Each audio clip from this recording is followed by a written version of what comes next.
Now, most of you know that I am new to coffee. I didn't have a cup of coffee till I was early 50s. Never had a cup of coffee. Not because I'm anti-caffeine or anti-coffee, it's just, I think I had a little sip once as a child and didn't like it, and so I never came back to coffee. I have 1 cup a week. I'm actually enjoying it. Now, how many of you made a cup of coffee this morning? Yeah, there you are. Okay, and you're all looking at me and going, is he, we like you, Pastor, but you're a little odd. Did you ever think what it took to make that cup of coffee this morning? Did you ever think? Because you think you made the cup of coffee. Well, let's just say you took, that you used the French brand from Costco, a French roast, which is one of those ones you pay 12 bucks, I think, for the vacuum sealed out at Costco. That's what you brought home, and you roasted, it's already roasted, so you brewed it this morning. Do you know what it took to get that in that little vacuum sealed box or aluminum thing it's in? Well, let me tell you what it took, because I actually studied it, and I know. There are, depending on the blend you bought, if that's what you bought, the French roasted blend from Costco, there are between 4 and 11 different type of beans in it.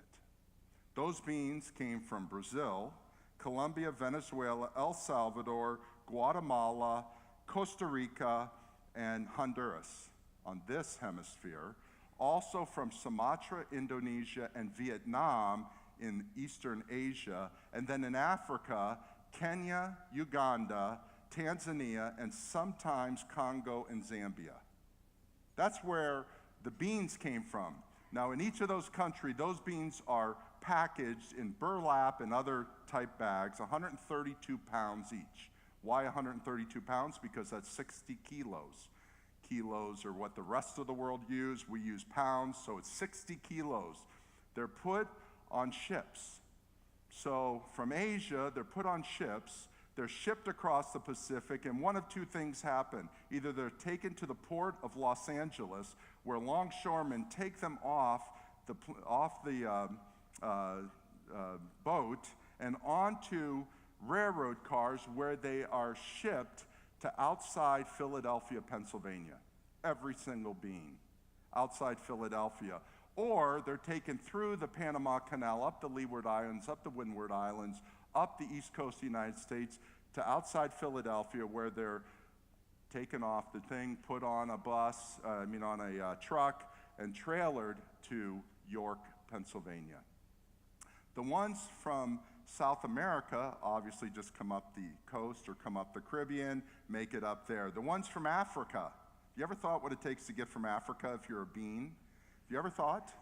Okay, they're all packaged. They're taken by small trucks, because African roads do not allow huge trucks except in a few countries. Small trucks taken to either Dar es Salaam or one of the other ports. They're put on that. They're taken up through the Arabian Sea, through the Gulf of Aden, through the Gulf of Suez, through the Suez Canal, across the Mediterranean Sea, through the Straits of Gibraltar, across the Atlantic Ocean to Philadelphia.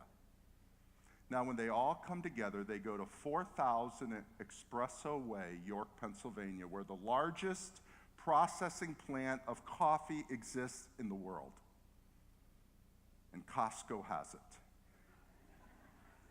Where it is roasted, blended, tested, put in vacuum packs, put on trailer trucks, taken to Costco warehouses, where after that it is taken to the specific Costco store. And you may go to the one in Boca, or the one in Lantana, or the one down in Pompano, or the one in Parkland. I don't know which Costco you go to, but you probably travel about 6 miles to get to Costco. You pay your money, your 12 bucks, you come home, and this morning you brewed that cup of coffee, and you said, it doesn't taste quite like it normal. As if you had anything to do with that cup of coffee. Now, right now, what I have just said is about 100,000 miles. That coffee has traveled 100,000 miles. That's before you put it into the German coffee maker that you own. The German coffee maker isn't made in Germany, it's assembled in Germany. And that goes literally, depending on which one you have, up to 200,000 miles the parts went before it got to the Costco store where you bought the coffee maker. Now you add the sugar, the artificial sugar, you add the cream, you add all the rest, you add the cup or the mug that was made in China, and you bring that over because China doesn't make glass, they just process the silicone sand that was made somewhere else or processed and brought. It's somewhere around 250,000 to 400,000 miles that your coffee traveled before it hit your lips. And we think we just processed a few beans, put them in, and drank it this morning. And Sunday mornings is when I have my cup of coffee, so I drank it as well. But what we don't realize is a lot happens for you to get your cup of coffee. 400,000 miles it has traveled. And you thought you went 6 miles, got it all, and came home. And this is how we look at life. We think life is the 6 miles which we live in. I got my school there, I've got my work there, I've got my family there, I got my grocery store, and I got my mall down the street, and all the things we do is just within this little circle. My church is in this circle as well. All the things are in this circle, and we forget to realize that you sitting there has been a cosmic event that has occurred that even allows you to sit where you sit. And every one of you has a different story. Where you came from, where your ancestors came from, how you got educated, whether you had good family, bad family, rich family, poor family, and you all assemble here in this one place, and we go, oh, we're all the same. We are not all the same. God has placed you here at this time through a set of circumstances that you and I have no clue about. And that is the story of Esther. She was placed into a set of circumstances that she had no true clue about. Can we look at it today?